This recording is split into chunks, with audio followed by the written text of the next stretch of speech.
Assalamualaikum warahmatullahi wabarakatuh. Perkenalkan, saya Yayah Nur Hidayah, NIM 8577773331 dari UPBJJ UT Semarang.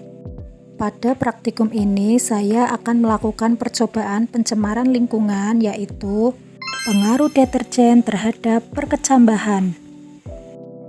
Adapun alat dan bahan yang perlu disiapkan antara lain kacang hijau, deterjen, gelas berukuran 500 ml yang sudah berlabel konsentrasi 100% hingga kontrol,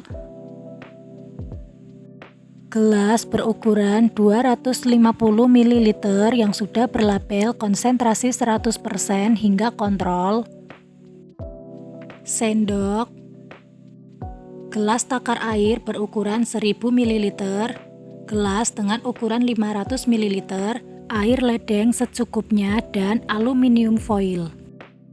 Langkah kerja pertama yang kita lakukan adalah membuat larutan deterjen dengan memasukkan air ledeng sebanyak 1000 ml ke dalam gelas takar.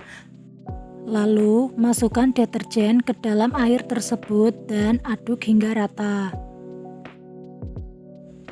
Kemudian, tuang air tersebut ke dalam gelas dengan label 100%.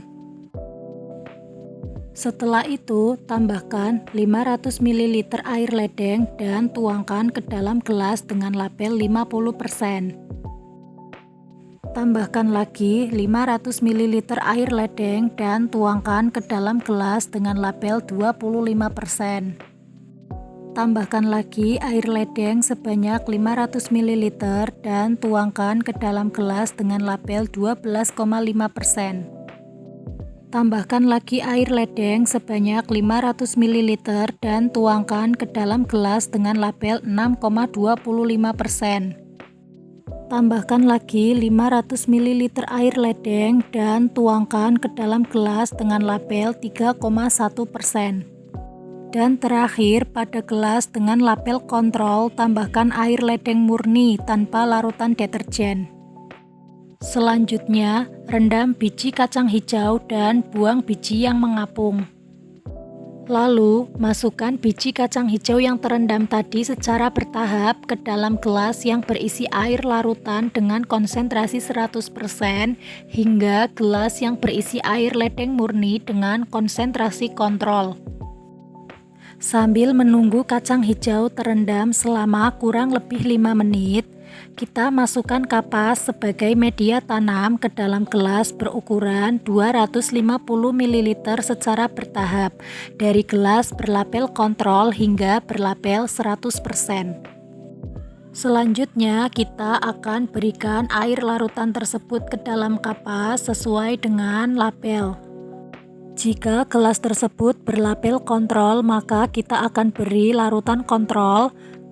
Jika gelas berlabel 3,1%, maka kita beri larutan 3,1%. Jika gelas berlabel 6,25%, maka kita beri larutan 6,25%. Dan seterusnya. Jika sudah selesai, kacang hijau yang sudah direndam selama 5 menit tadi akan kita masukkan ke dalam gelas sesuai dengan label. Jika berlabel kontrol, maka kita masukkan kacang hijau ke dalam gelas berlabel kontrol, dan seterusnya.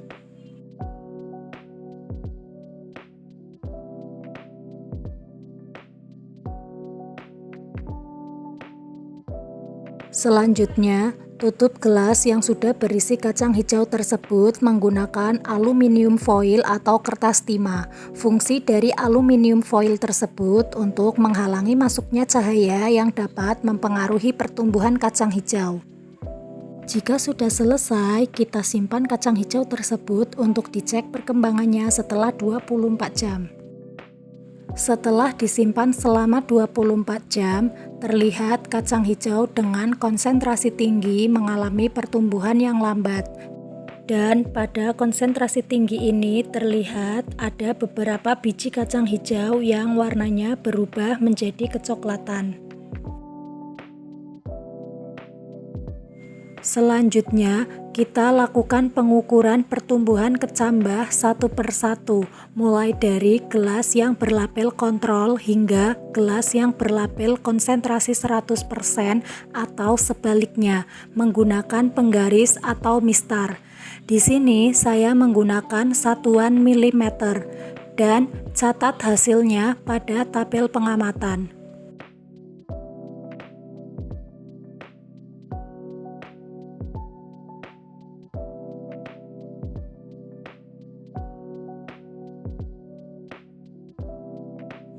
Berdasarkan hasil pengamatan, terlihat bahwa rata-rata pertumbuhan kecambah dengan konsentrasi tinggi cenderung lebih lambat, sementara pertumbuhan kecambah dengan konsentrasi rendah hingga konsentrasi 0 atau kontrol mengalami pertumbuhan yang cepat.